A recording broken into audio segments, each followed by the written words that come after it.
I'm in the 2025 Mazda CX-5, and despite this, well, we got the beeps, but despite this being on the market since 2017 with very little changes, it is still one of the best mid-size crossovers, or you could say compact, right? The lines are blurred nowadays between SUV sizes, but still, regardless, it's still one of the best SUVs, mid-size crossovers you can buy, despite it being long in the tooth. Today I'm going to tell you all the reasons why, so let's get into it.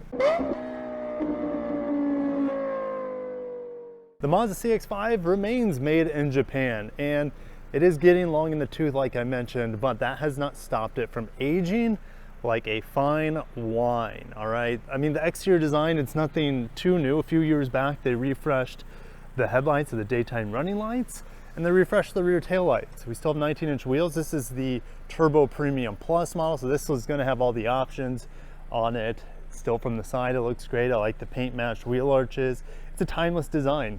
Mazda's designs are beautiful.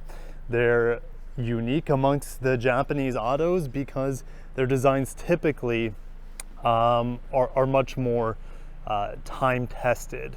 They don't seem to get stale or boring or look out of place as the years go on. From the back, let's look at these rear tail lights. They match the front daytime running lights. Got the Skyactiv G Turbo, signature all-wheel drive. CX-5s are all-wheel drive standard. All of them are going to have dual exhaust tips. Very, very beautiful from the back, very simple. Lifting up the lift gate. Let's lift this up. We have almost a full-size spare right here. Not full width, but full diameter. Bose subwoofer in there. The Bose sound system in Mazda's always sounds really, really good. You fold down the rear seats with those latches, and in fact, I love this middle latch. You can fold down that seat there, but I got a child seat there, which we'll get into in a little bit, but I've been using this to take my kids to the school this week, and I don't have a smart access key to the back. It is to the front with this bumper, or the little button here, but let's go and open up the hood. Let's talk about the powertrains. Unlike the CX-50, which is made in Alabama, and it kind of occupies the same segment as the CX-5, the CX-5 does not have a hybrid like it's made in American CX. I'm gonna open it one of these days. Oh, there we go. This hood is so heavy. Mazda, I bet for the next generation, is gonna replace this heavy steel hood with an aluminum one. This thing is incredibly heavy. I remember that being a thing also with the now discontinued Mazda 6. So you have two powertrain options: a naturally aspirated 2.5 liter, made it to a 6-speed auto. That'll give you about 187 horsepower.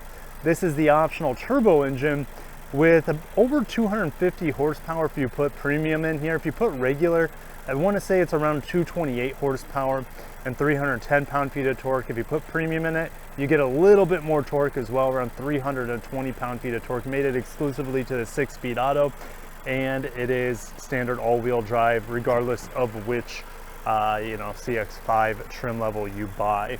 All right, fuel economy. Oh, that's so heavy. Between all of them is, well, it's going to probably be in the mid-20s. All right, maybe a little bit more on the highway, a little bit less in town. All right, so very beautiful from the outside. Still looks great to this day. And let's go ahead and get, oh, I want to show you the back, but it's locked, right? No smart key access. Let's go ahead, unlock. Let's get in the back seat. We have a nice soft touch to the top here. Even in some luxury cars with a luxury branding on it, they have cheap tops to the back. This is nice stitching, soft touch. We have the privacy glass here. It would have been nice if we had some sunshades. You'll see that in the CX-70 and the CX-90, I believe.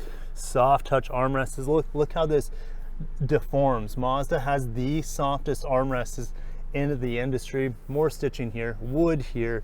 Looks great with a little bit of aluminum here.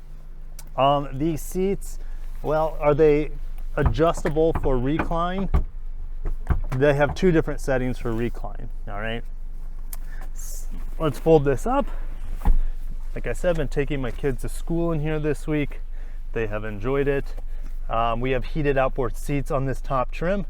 The kids playing with that. We also have a USB-A, two USB-As back here.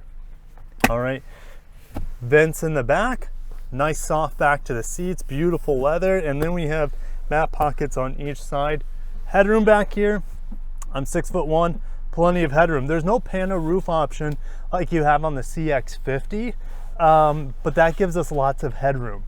And that's one of the benefits to this compared to the Mazda CX-50. There's more headroom. You sit up a little bit taller here in this vehicle as well. All right, let's get into the front seat.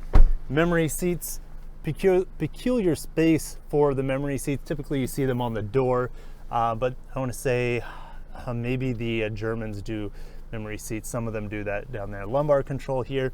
These seats, well, we'll talk more about them when I start driving and my impressions of them. All right, more excellent materials here on the front door. Nice Bose sound system, speaker badge down there. Let's go and get on the inside. Listen to that door slam. Very solid, very luxury. Oh my goodness gracious, sounds great. We got a head-up display in this Premium Plus package. We also have ventilated seats.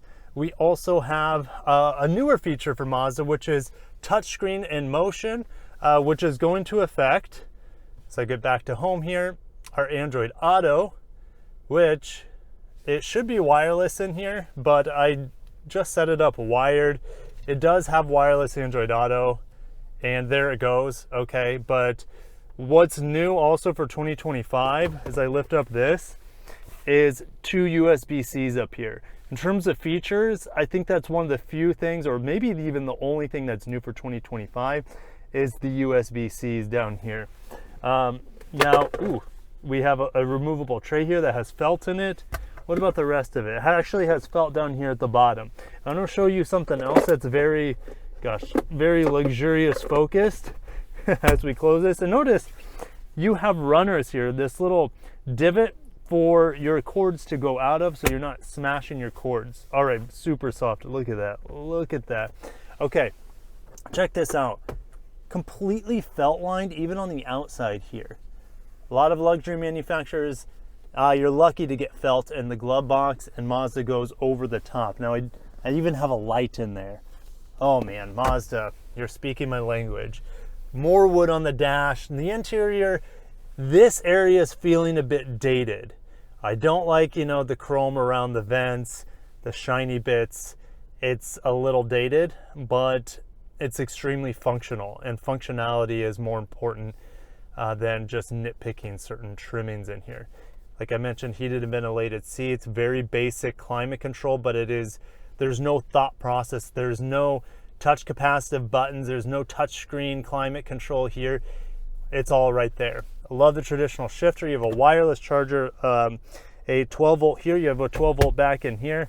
Auto brake hold. You have different drive modes. You have the rotary dial, which I don't bother using the rotary dial when you have the touchscreen enabled here on Android Auto. But when you need to, let's say, play with your music, this is when the rotary dial comes in handy if you're not using Apple CarPlay Music or Android Auto Music. So rotary dial, I don't use it a whole lot in here unless I'm playing with the radio. I'll just say that. But volume knob right there as well, which is right off the armrest. A couple cup holders. I mentioned the basic sunroof. We have an auto dimming rear view mirror, but not auto dimming side mirrors. Of course, we have blind spot monitor if you guys want to see the 360 camera. Put it into reverse. Very, very clear. It also has predictive lines for all the wheels, which is pretty cool. All right, this is old school, but I love it. You have, well, I'm getting about 26 miles per gallon, and I've been idling it here, so it's been going down, but you have just very minimal information you can pull up here, which is fine with me. Less is more when I'm in a car nowadays. I'm just so inundated with too much technology, too much confusion, too much menus, and finding things to the menus. This Mazda is very basic. It feels old school in that regard, and I love it. All right, now the heated steering wheel is a bit of a miss. Not that it doesn't get hot, it is hot, but it's only hot between this line and this line right here. Now that's where your hands are going to be, but if you like driving with your hand up top, it's not heated up here, nor is it heated down here. So it's like a half heated steering wheel, but it's better than no heated steering wheel at all. So how about we start driving the incredible Mazda CX-5? Put it into drive with this chunky shifter, and we're off. Okay, the first thing I noticed, I told you I was going to talk about the seats right away. These seats I feel way too big for them, and they're very stiff. I feel most of the pressure on my thighs here, and I'm just kind of sitting off the seat back. And that's something I've always dinged the Mazda CX-5 for.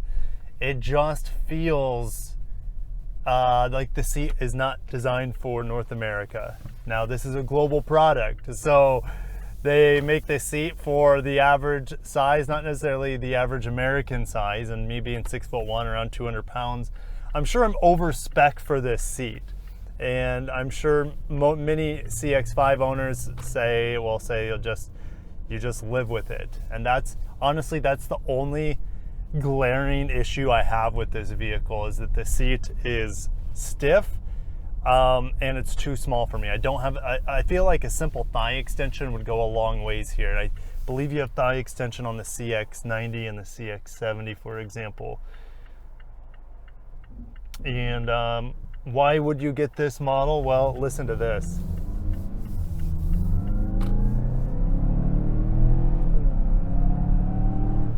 Oh my goodness. It's not the world's fastest crossover. It's not the world's fastest vehicle by any means. But Mazda, that engine sound is addictive. The engine torque is addictive. The shifting through the 6-speed is fantastic. You feel the shifts. They're smooth though, but you feel them in a luxurious way. This is a luxury car.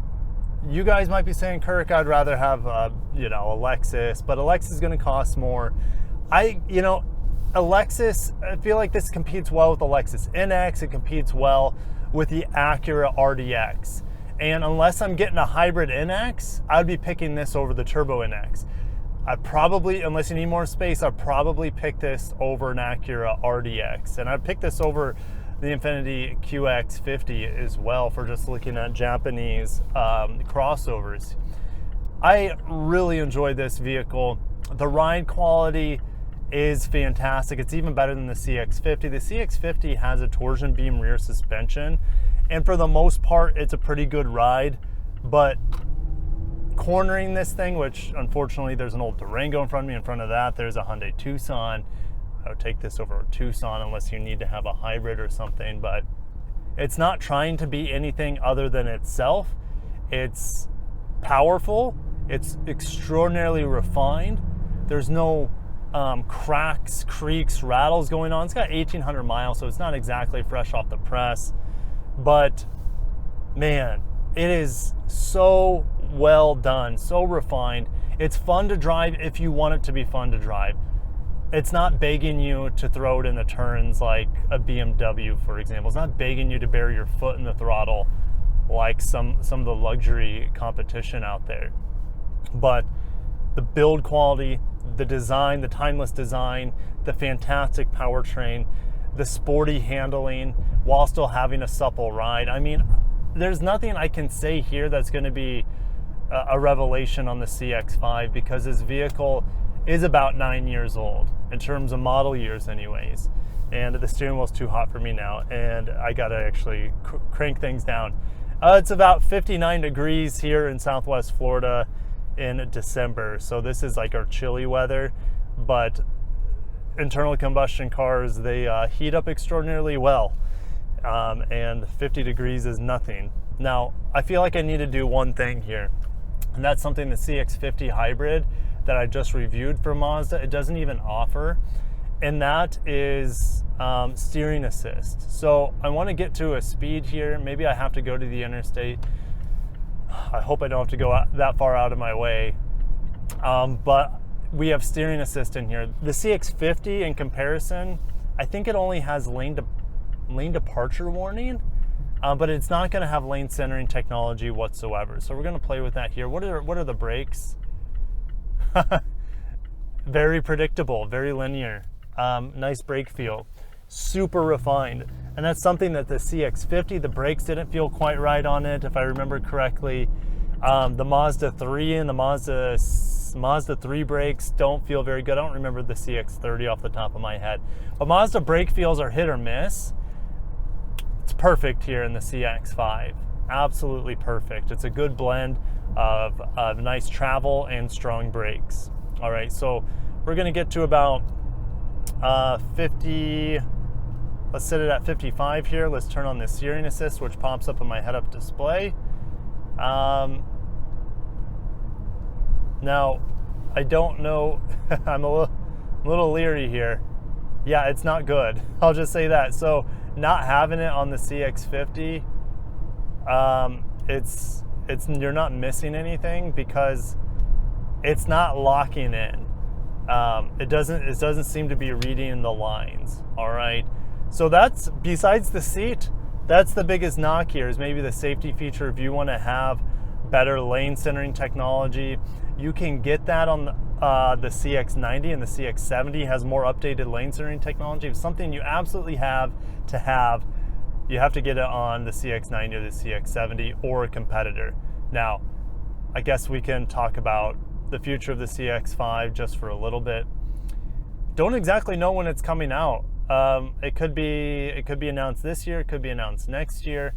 They 100% will have a new hybrid technology, probably co-developed with Toyota. I wouldn't be surprised, but using Mazda engines. And it will be a little bit, it probably will have an automatic transmission in it instead of an eCVT, but time will tell. If you need to have a Mazda with a hybrid, the CX-70 plug-in, the CX-90 plug-in, and then the CX-50 hybrid, which uses the RAV4 hybrid currently, is going to fit the bill. All right. They can't make this vehicle too much different in terms of size because it's a global product. So I would assume that the CX-5 will remain about the same footprint as that we have here for the next gen. I hope they bring the screen a little bit closer. I don't use it much for the touch screen, but that's a nitpick, right? Because this screen placement was originally designed for the rotary dial only and not touchscreen. So if they just bring it a little bit closer, the ergonomics here would be pretty darn good. And then they'll fix the seat comfort. If they don't, that's a big miss, because journalists have been talking about it forever. These rock hard seats that are too small, they need to be fixed for the next generation. And I believe at some point, I think during the refresh, which was, I think it was 2022 model of this, for that refresh, supposedly they made the seats softer. They're still rock hard. I don't feel any difference between these and the old seats. And if you need the world's most comfortable seat, it's not going to be found here. But everything else in this vehicle screams luxury. Do I even have...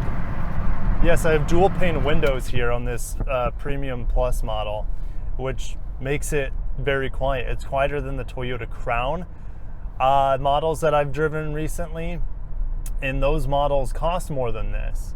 Now, they have a standard hybrid, so again, fuel economy, you're just not going to get that here in the CX-5. You're not going to get good fuel economy. You're going to get average fuel economy, but what do you get in return? Well, you get great driving dynamics. You get great engine response from this turbo. Everything, like I said, everything is just so fantastic here, except for steering assist, maybe the screen a little bit too far away, average fuel economy, and an uncomfortable seat. And that's me being nitpicky. I have to find things to fault on this because the rest of it is pretty much perfect. There's a nice Lambo, first Lambo of the day. And this is a vehicle that there's a reason Mazda hasn't needed to change it, because it's a winning formula. It's beautiful, especially on the outside. The inside, like I said, is getting a bit dated, but such a good car, Mazda CX-5. I would take it over pretty much, unless you need a hybrid, I'd pretty much take it over any other crossover in the luxury and non-luxury segments. It's that good. Thank you guys for watching. I'll catch you in the next one, and signing out from the fantastic Mazda CX-5.